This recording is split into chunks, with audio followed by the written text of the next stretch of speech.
Captain Han Wu looked at the mission orders one more time. The words on the screen made his stomach feel heavy. 12 human ships, 100 alien fleets missing, 0 chance of coming back alive. Another suicide run, he said to himself. The Federation loved giving humans the jobs nobody else wanted. They called it important work. Han called it what it was, a way to get rid of troublesome humans. The door to his small office opened. Lieutenant Yuna Kim walked in. She was the best pilot in Squadron 42, maybe the best human pilot in the galaxy. Her black hair was pulled, back tight, and her dark eyes showed no fear. That was good. Fear would get them all killed. "Captain, the ships are ready," Yuna said. "Day finished the last repairs an hour ago." Han nodded. Sergeant Day Park was their engineer. He could fix anything with spare parts and hope. Their ships needed both. The Federation gave humans old fighters that other species threw away. Day made them work again with human parts and human ideas. "What about the new kid?" Han asked. "Jin is nervous but ready. Dr. Lee gave him something to calm his stomach." Pilot Officer Jin Choi was 19 years old. Too young for this mission. Too young to die in empty space. But he was the best navigator Han had ever seen. The boy could find paths through space that computers said were impossible. Han stood up and walked to the window. Outside, he could see their 12 ships floating in the dark. They looked like junk next to the sleek alien vessels nearby.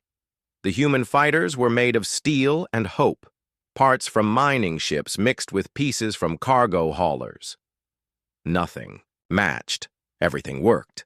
Dr. Mira Lee appeared in the doorway. She was small and quiet, but she knew more about alien biology than anyone in the squadron.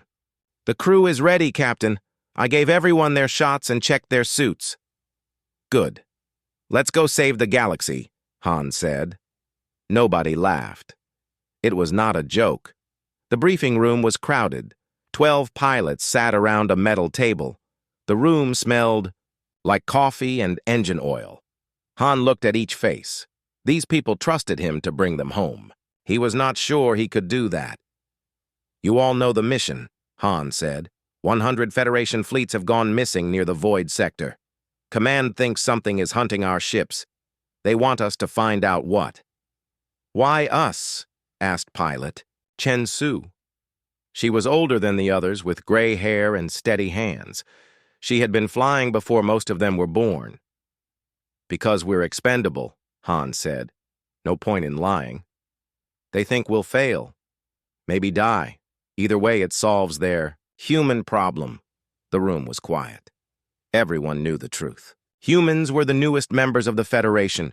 Most aliens thought they were weak, too emotional, too unpredictable. Some thought humans should go back to their little blue planet and stay there.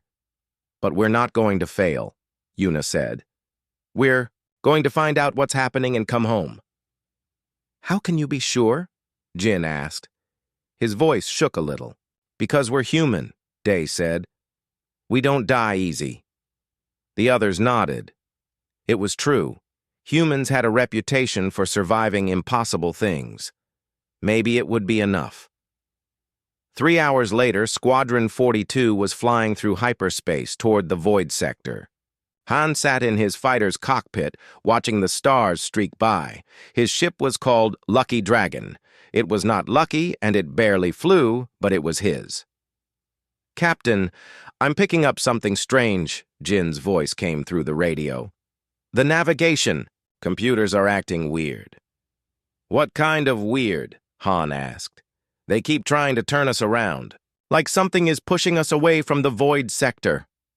Han frowned. Their ships used human navigation systems. They were different from Federation technology. If something was affecting their computers, it was very powerful. "Keep us on course," Han ordered. "Whatever's out there doesn't want visitors." The squadron flew deeper into empty space. The stars grew thin. Space itself felt different here. Cold. Watching. "Captain," Yuna called out. "I'm seeing energy readings ahead. Big ones." Han looked at his screens. The numbers made no sense. The Energy signatures were huge, but there was nothing there. Just empty space. All ships, slow to normal speed, Han ordered. Stay close and keep your weapons ready. The 12 human fighters dropped out of hyperspace. Around them was nothing but stars and darkness. But the energy readings were stronger now. Something was here. Something big.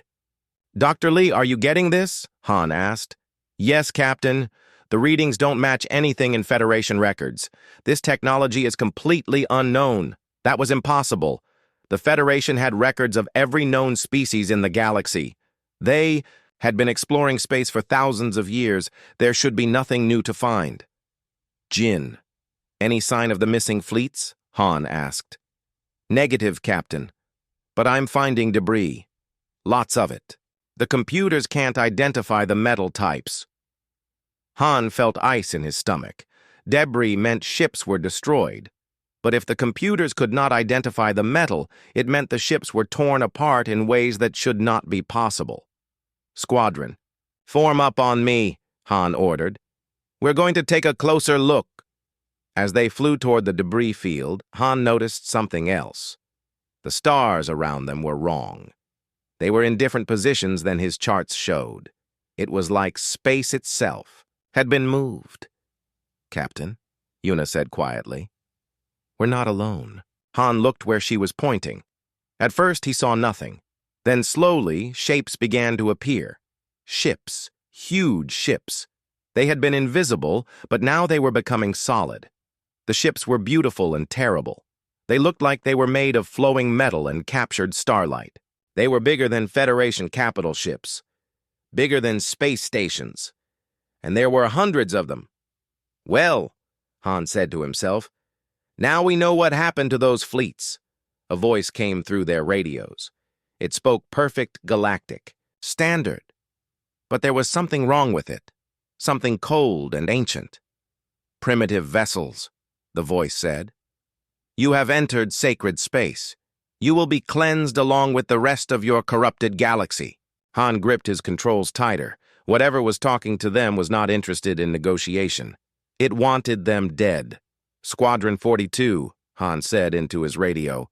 Looks like we found our answer. Now let's see if we can live long enough to tell someone about it. The alien ships began to move toward them. Their weapons started to glow with light that hurt to look at. Han realized they were about to face something that could destroy Federation fleets without effort. But they were human. They did not run from impossible fights. They found ways to win them. The alien voice filled their radios again. This time it sounded amused, like a parent talking to children who had wandered into danger. We are the hegemony, the voice said. For 10,000 years we have slept in the deep dark. Your Federation's noise has awakened us. Now we will restore silence to the galaxy. Han looked at his tactical display. The alien ships surrounded them completely. Each one was the size of a city. Their weapons were charging with energy that made space itself. Ripple. I am War Prime Vextar, the voice continued. You will serve as an example. Watch how easily superior beings crush inferior ones. Squadron, scatter, Han shouted. Don't let them target us all at once. The 12 human fighters spread out in different directions. It was a desperate move, but it was all they had. Maybe some of them could escape to warn the Federation. The hegemony ships opened fire. Han had seen Federation weapons before. Energy beams that could melt steel, particle cannons that could crack asteroids, missiles that could track targets across solar systems. But this was different. The hegemony weapons did not just destroy things. They made them stop existing. Where the beams touched, space went black. Not dark like empty space, but truly black. Like reality had holes cut in it. Evasive maneuvers. Han called out, but it was too late for most of them. One by one, the human fighters vanished. Not exploded or destroyed, just gone. Pilot Chen Su's ship was hit first. Then Day Park's fighter disappeared in a flash of nothingness. Dr. Lee's medical transport lasted 3 seconds before it winked out of existence. Han felt his heart breaking as voices went silent on the radio. Good people. Brave people. Gone! Jin! Han called out. Can you find us a way out of here? Working on it, Captain. Jin's voice was tight with fear. The hyperspace lanes are blocked. Something is jamming our navigation. Han watched another fighter disappear. Only 4 ships left now. 4 out of 12. The hegemony weapons were perfect. They never missed. They never failed to kill. Yuna, status report, Han shouted. My ship is acting strange, Yuna called back. The new modifications Day made are doing something weird. The hegemony weapons keep missing me. Han looked at his own ship's systems. Day had made changes to all their fighters. He called them human improvements. Most of the Federation engineers had laughed at them. They said human technology was primitive and crude. Now those primitive modifications might be the only thing keeping them alive. Captain! Jin's voice was excited. Yuna's right! The hegemony weapons are designed to lock onto specific energy signatures, but our ships don't match anything in their database. Han understood.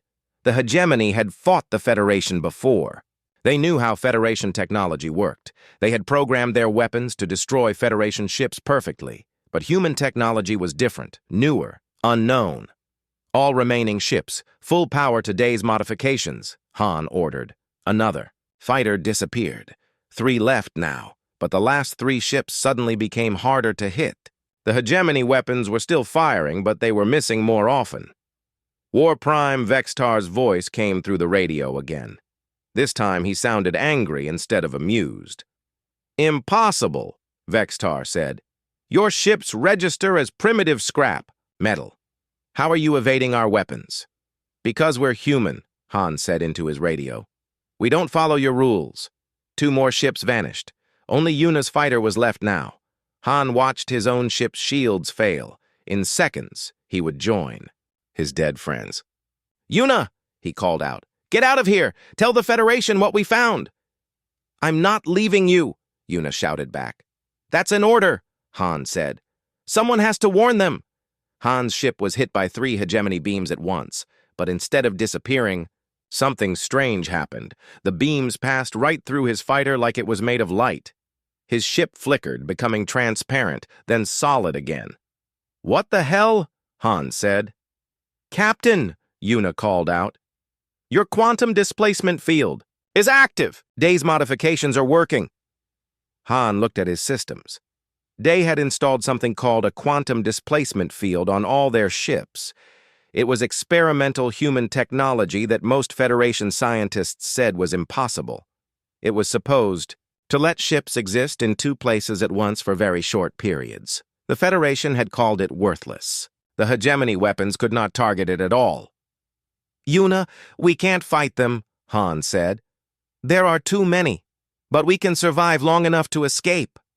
How? Yuna asked. We run, fast and far, and we make sure the galaxy knows what's coming. War Prime. Vextar's voice came through the radio one more time. He sounded puzzled and frustrated. You are an anomaly, Vextar said. Your technology should not function. Your ships should not exist. But no matter. We will study your wreckage after we finish cleansing the galaxy. The massive hegemony ships began to move away. They had more important targets than 2 surviving. Human fighters. They were heading toward Federation space, toward billions of innocent people who had no idea what was coming. Yuna, can your ship make it to Federation headquarters? Han asked. Yes, but what about you? Your ship is badly damaged. Han looked at his systems. She was right. His fighter was barely holding together. The quantum displacement field had saved him, but it had burned out most of his other systems. He would not make it to Federation space. I'll find somewhere to hide and repair, Han said. You need to warn them. Tell them the hegemony is real. Tell them their weapons won't work. Tell them only human technology can hurt these things. Captain, I can't leave you here alone. You're not leaving me, Han said. You're saving the galaxy. Now go. That's my final order. Yuna's fighter turned toward Federation space and disappeared into hyperspace. Han was alone among the debris of 100 destroyed fleets, but he was alive. And more importantly, Yuna was alive. She would warn the Federation. Maybe they would listen. Maybe they would realize that humanity was not as primitive as they thought. Han looked at the fading energy trails of the hegemony. Fleet! They were heading toward the heart of Federation space, toward Earth, toward humanity's new home among the stars.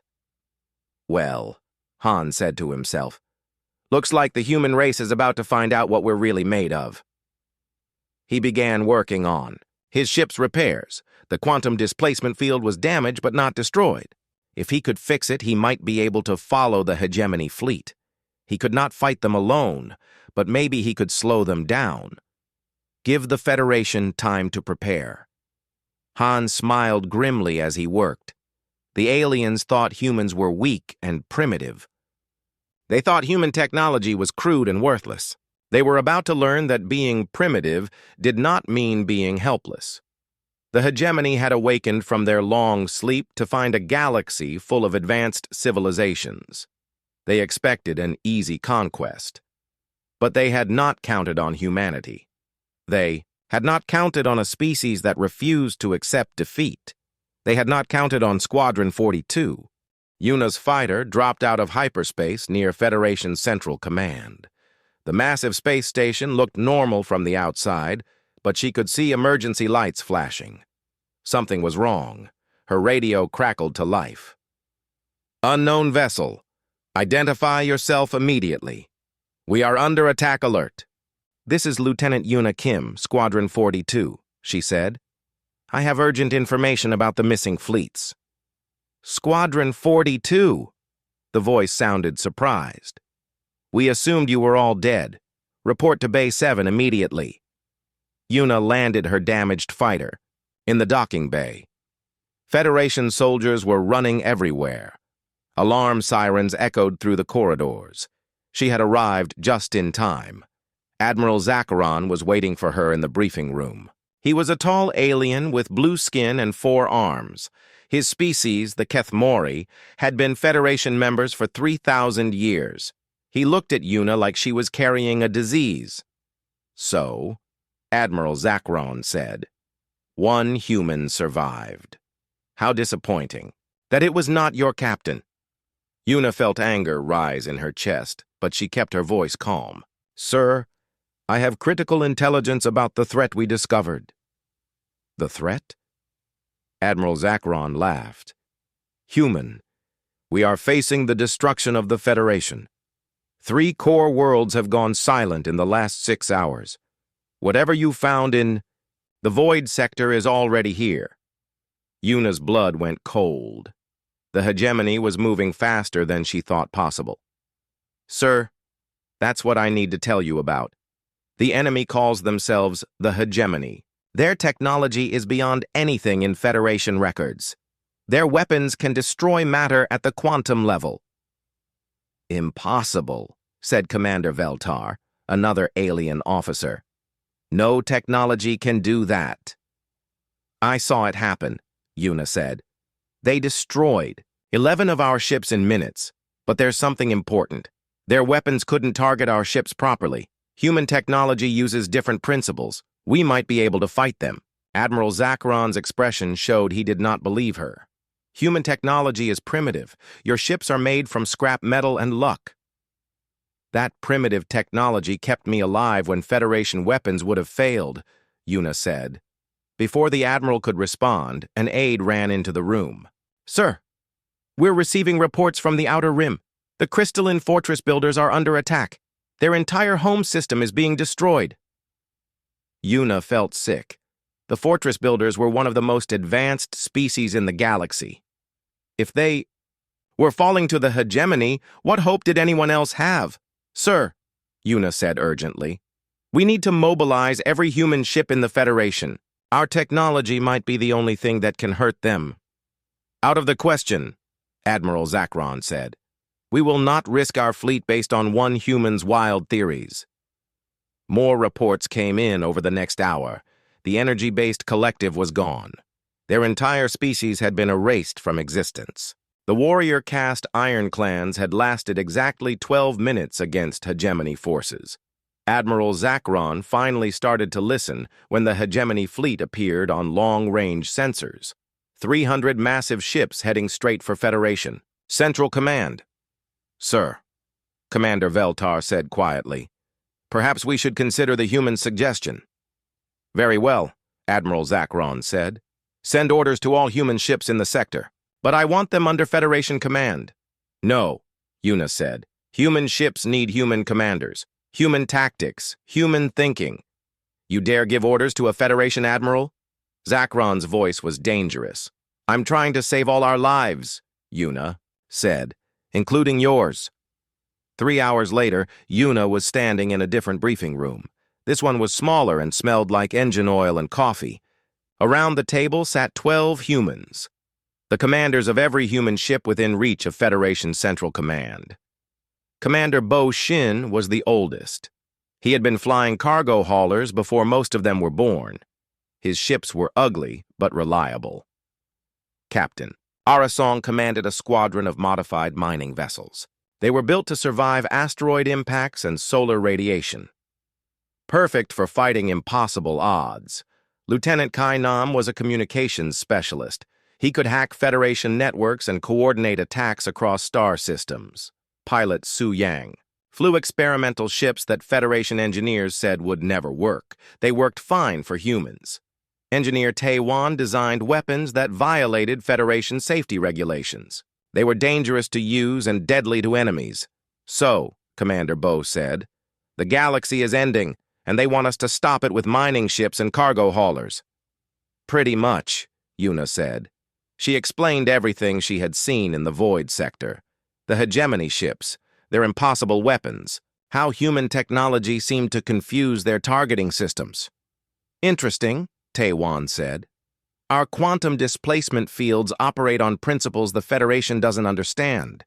If the hegemony programmed their weapons based on Federation technology, they might not recognize ours. Can we build more ships with that technology? Era asked. If we have time and materials, Tai said. But we're talking about completely rebuilding our fleet in a matter of days. Then we better get started, Bo said. The next 72 hours were the busiest in human history. Every human shipyard in Federation space was working around the clock. They stripped parts from cargo ships and mining vessels. They built weapons that had never been tested. They created fighters that looked like flying junk piles. Una found herself in command of the new Squadron 42. It was bigger now, 50 ships instead of 12. All of them were built with pure human technology. No Federation parts, no alien systems. Just human engineering and human hope. Dr. Mira Lee arrived on the second day. She had been on a medical station when the attack began. Somehow she had escaped in a stolen shuttle. Captain Han, she asked when she saw Una. Still missing, Una said. But not dead. I can feel it. Day Park's replacement was a young woman named Hai Ju. She was barely 20 but could rebuild a fusion reactor with spare parts and determination. Jin Choi had also made it to safety. He was pale and shaking, but his navigation skills were better than ever. Fear had sharpened his talents. On the third day, the hegemony fleet reached Federation Central Command. The Federation Navy tried to stop them. It was like watching ants attack giants. Federation ships fired their most powerful weapons. The energy beams struck hegemony vessels and did nothing. The hegemony returned fire with weapons that erased matter from existence. In 30 minutes, the Federation Navy was gone. Well, Una said to her squadron, I guess it's our turn. The new Squadron 42 launched from hidden bases throughout the system. Their ships looked ridiculous next to the elegant hegemony vessels. Fusion drives that burned dirty and hot. Electromagnetic pulse weapons that had never been tested in combat. Kinetic projectiles fired at speeds that should have torn the guns apart. But they worked. The first hegemony ship to fall was hit by a railgun shell traveling at 1/10 the speed of light. The projectile punched through shields that had stopped. Federation planet killers. The ship exploded in a ball of fire and debris. War Prime Vextar's voice came through their communications. He sounded shocked. Impossible, Vextar said. Your weapons are primitive. They should not function against our shields. That's the point, Yuna said into her radio. We don't follow your rules. The battle raged through the star system. Human ships darted between hegemony vessels like angry insects. They could not match the enemy's firepower, but they were faster and more unpredictable. Every time the hegemony adapted to human tactics, the humans changed tactics. They used debris as cover. They coordinated attacks through quantum-encrypted networks. They fought like humans had always fought, with improvisation and stubborn refusal to quit. For the first time since their awakening, the hegemony was losing ships. This is impossible, Vextar said. You are primitives, insects. How? Are you damaging our vessels? Because we're human, Yuna said. And humans don't know when to quit. Word of Squadron 42's success spread through the galaxy like wildfire. For the first time since the hegemony awakened, someone had fought them and won. Not just survived, actually destroyed their ships. Humans began arriving from every corner of Federation space. They came in cargo haulers, mining ships, passenger transports, and anything else that could fly. Former Earth defense pilots who had been driving supply trucks. Mining ship operators who knew how to fly through asteroid fields. Maintenance crews who could fix anything with spare parts and hope. Commander Bo Shin found himself in charge of what the Federation was calling Task Force Unreal. It was not an official name, but it stuck. To the rest of the galaxy, the idea that humans could fight the hegemony was unreal. How many ships do we have now? Yuna asked during their morning briefing. 237, Bo said, with more arriving every day. Problem is, most of them are cargo ships with welded-on weapons. That might be enough, said engineer Tae Wan. She had been working without sleep for a week, designing new weapons and defenses. The hegemony's biggest weakness is that they don't understand our technology. The more different our ships are, the harder we are to fight. Dr. Mira Lee had been studying captured hegemony technology. Their weapons work by identifying quantum signatures, she explained. Every Federation ship has a similar signature because they use similar technology, but human ships are all different. We build things the way that works, not the way that looks pretty. Captain Aura Song laughed. So you're saying our junk pile ships are actually an advantage? Exactly, Mira said. The hegemony can't program their weapons to fight chaos. The human fleet was growing, but so was the hegemony threat. Reports came, in daily, of destroyed worlds and extinct civilizations. The ancient enemy was moving through the galaxy like a plague, erasing everything in their path. The Federation government had retreated to Haven Station, their last major stronghold. It was a massive space station built inside a hollow asteroid. Millions of refugees from destroyed worlds crowded its corridors. We can't keep running hit-and-run attacks forever, Bo said during another briefing. Eventually they'll adapt to our tactics. Then we need to hit them where it really hurts, Yuna said. Take out something they can't afford to lose. Intelligence. Reports indicated the hegemony was building something in the Sigma sector. Long-range scans showed massive energy readings and construction activity. Whatever they were building, it was important enough to guard with a third of their fleet. It's called a reality anchor, Jin said. He had been analyzing the data for hours. Near as I can tell, it's a weapon that can lock entire star systems into stasis. No faster than light travel, no communication, nothing. They want to trap the entire Federation, Mira said, then destroy us one system at a time. When will it be ready? Bo asked. 3 days, Jin said. Maybe less. The room went quiet. 3 days to save the galaxy.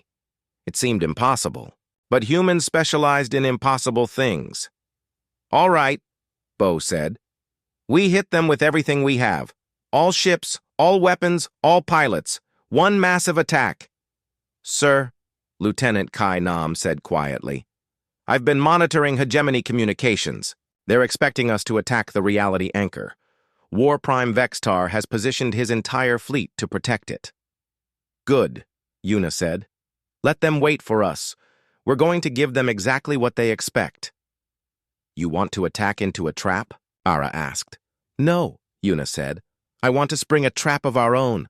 The plan was insane. It required perfect timing, impossible coordination, and more luck than any sane person would count on. In other words, it was perfectly human. Task Force Unreal would attack the reality anchor directly. Every ship they had, charging straight into the waiting hegemony fleet. It would look like a desperate suicide run. The hegemony would focus all their attention on stopping the attack, but the real plan was different. While the main force kept the hegemony busy, Yuna would lead a small team of the fastest ships on a different mission. They would slip through the battle and plant fusion charges directly on the reality anchor's core. Not to destroy it. That was impossible. But to overload it. An overloaded reality anchor will create a quantum cascade, Tae-Wan explained. It should tear a hole in space-time big enough to swallow their command ship. Should? Bo asked. Probably, Tae said. Maybe. Look, this is all theoretical. Nobody's ever tried to overload a reality anchor before. Because nobody's ever been crazy enough, Mira added. Until now, Yuna said. The day of the attack, Task Force Unreal assembled at the edge of the Sigma sector. 237 ships that looked like they belonged in a scrap yard, cargo haulers with missile pods welded to their hulls, mining ships carrying nuclear charges, passenger transports converted into flying bombs. Bo stood on the bridge of his flagship, the merchant vessel Stubborn Mule. It was not a warship, but it was his ship. He had been flying it for 20 years.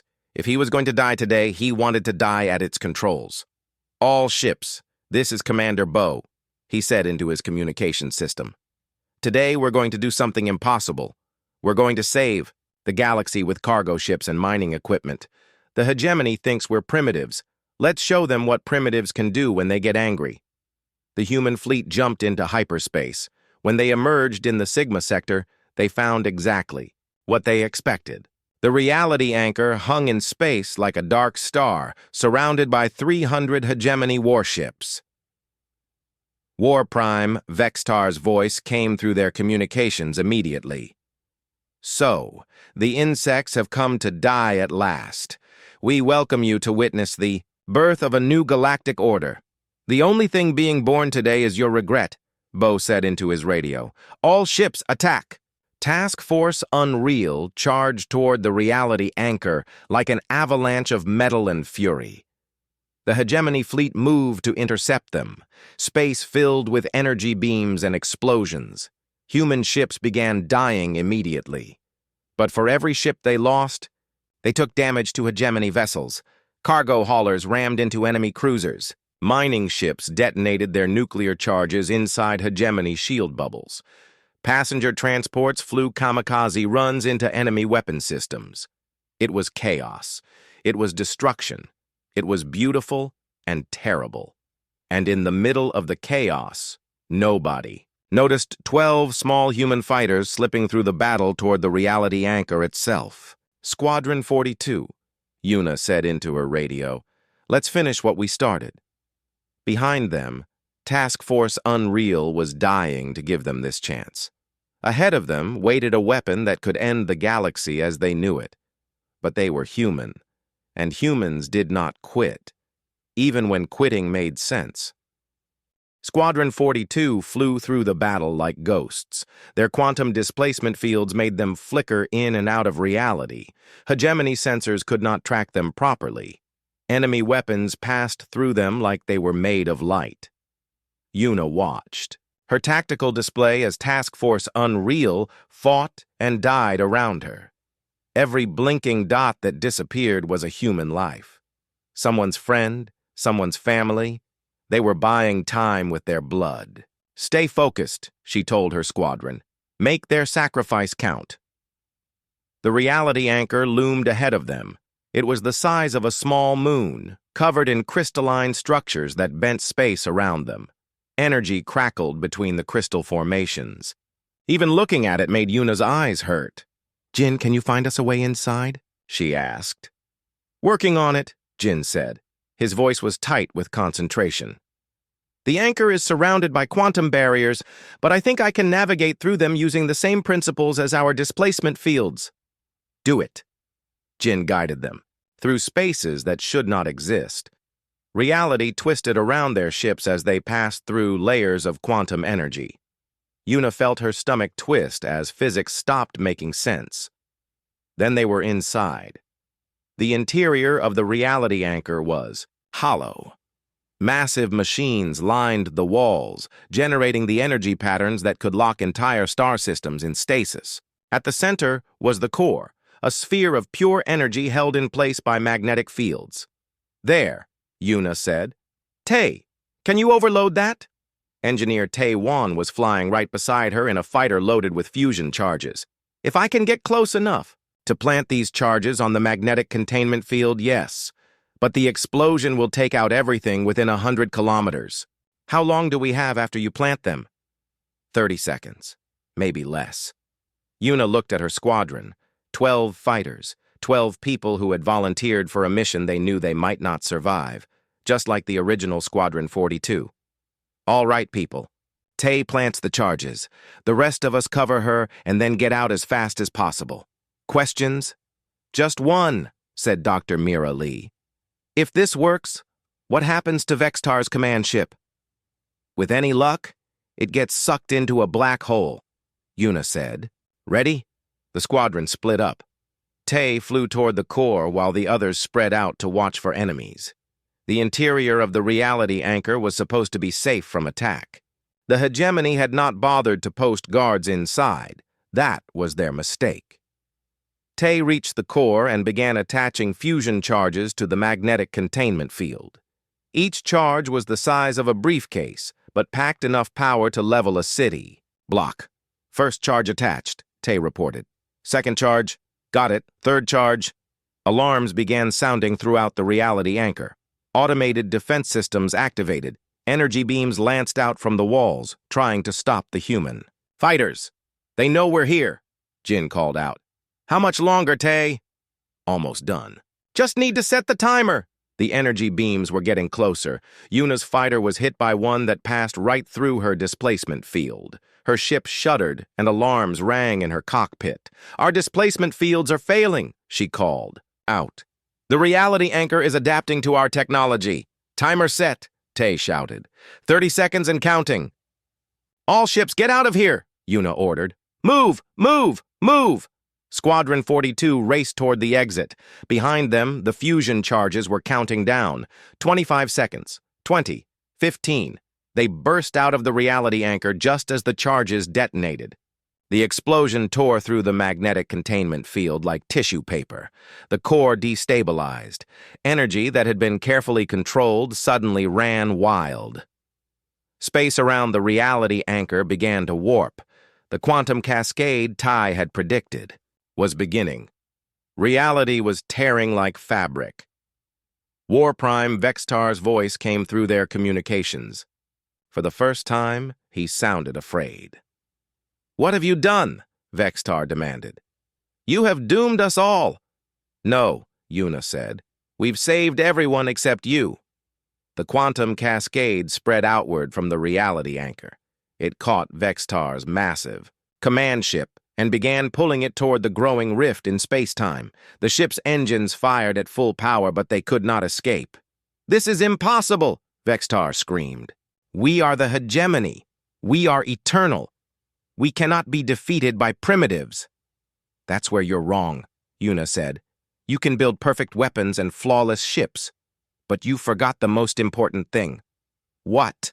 Vextar demanded. "Humans don't fight fair." The command ship was pulled into the rift and vanished.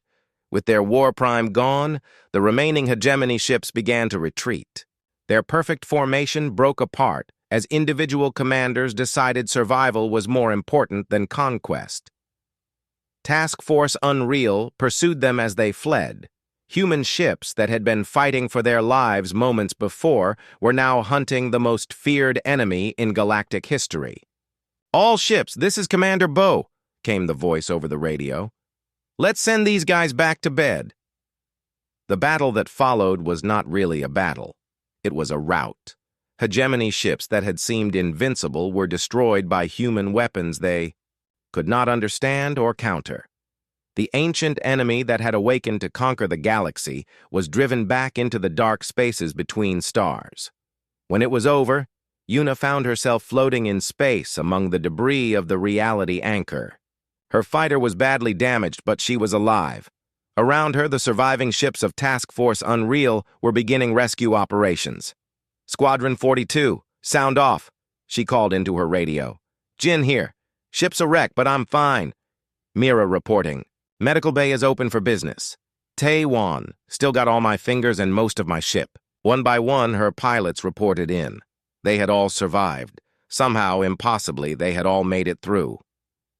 "Yuna," came a familiar voice on a different frequency. "Is that you?" Yuna's heart jumped. "Captain Han? Where are you?" "About 1,000,000. Kilometers behind you in a ship held together with tape and prayers. Sorry I'm late to the party." "Better late than never, sir."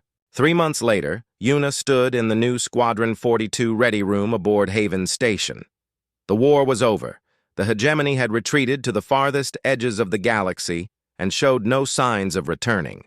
The Federation was rebuilding, and this time humans were full partners instead of junior members.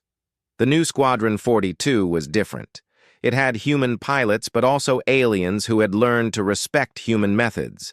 The ships were hybrids that combined human ingenuity with alien technology.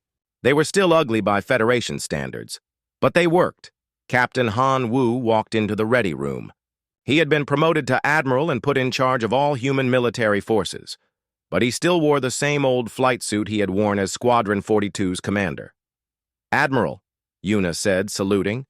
"None of that," Han said, smiling. "We're all Squadron 42 here."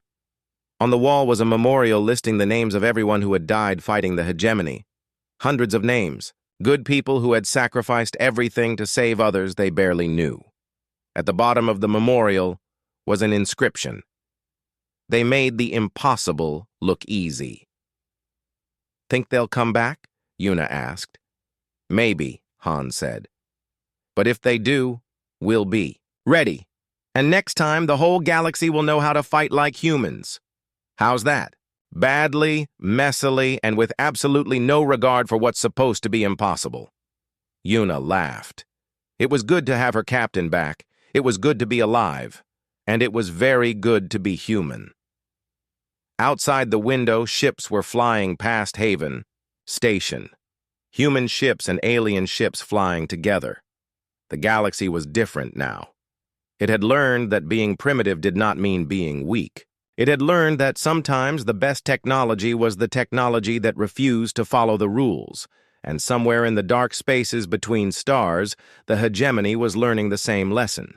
They had expected to conquer a galaxy of predictable civilizations with predictable responses. Instead, they had found humans. Humans who did not know when to quit. Humans who fought with scrap metal and hope. Humans who looked at impossible odds and decided to prove them wrong. The galaxy was safe. For now. And Squadron 42 was ready for whatever came next. After all, they were human. And humans specialized in impossible things.